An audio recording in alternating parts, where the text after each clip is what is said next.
So come on out. On a chilly March morning, Enjoy the day with us. the pews inside this historic church begin to fill. On this particular Sunday, it's Gwendolyn Adams' turn to bring out water, light the candles, and make sure those leading the service have what they need. Yes, Lord. After a short prayer, she takes her seat. Faith has helped her get through life's toughest trials, including the one that unfolded 2 years ago with her eldest son, Corey. A lot in the family looked up to Corey. Technical Sergeant, U.S. Air Force veteran Corey Adams is described by relatives as a family man. He was my special grandson. Fishing enthusiast. We just caught all kinds of fish, and I would fillet the fish. And an American patriot. The 45-year-old had been dealing with symptoms of PTSD since 2014. Something in his eyes that just was not right. Adams says her son was never the same following his last tour of duty in the Middle East. On March 20th of 2017, he was scheduled for an appointment at the Milwaukee VA Medical Center. She left to run an errand prior to that appointment.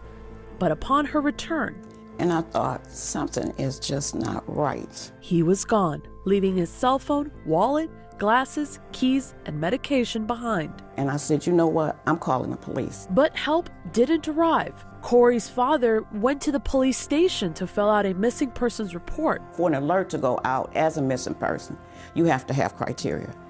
And everything that they asked for, we told them we had, and they said it didn't meet it. Days felt like weeks. No word from Corey and no response from police. This private family was suddenly forced into the spotlight. They reached out to community organizers and television stations to alert the public of Corey's disappearance. It took 8 days for police to finally knock on their door and launch an investigation. But on April 7th, his lifeless body was found. He's my son. He's my oldest child. Determined to make it out of their darkest hour.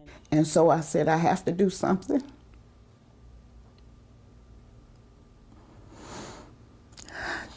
To honor my son's name. And that I wanted to make for sure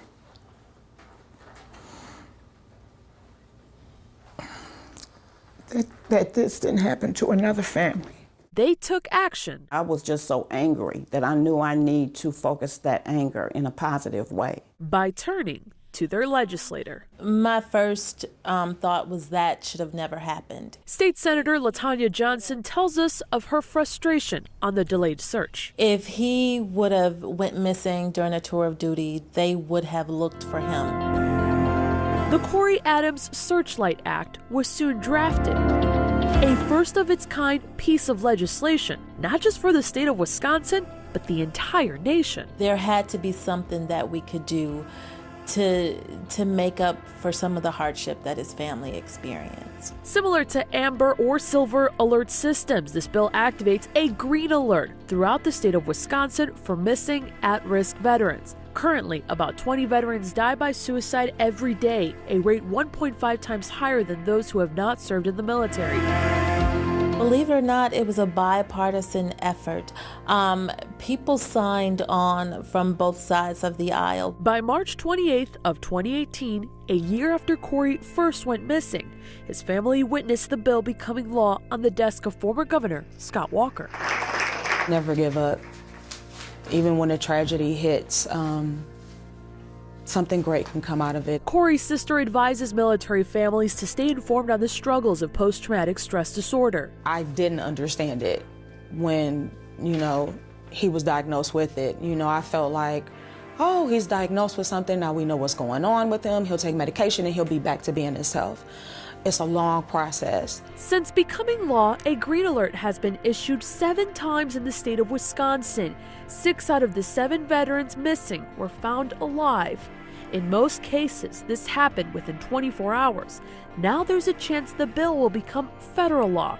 This carries significant meaning to the family. That my brother's death wasn't in vain. As the anniversary of his body being discovered approaches. And if we can't do anything for our people who go over and fight for our country, then who can you help? This Milwaukee family is not slowing down on pushing for legislation to help other at-risk veterans You just have to continue to have faith in God. find their way home. Because even through the bad part, you can still see his light. Angelica Sanchez, Fox 6 News.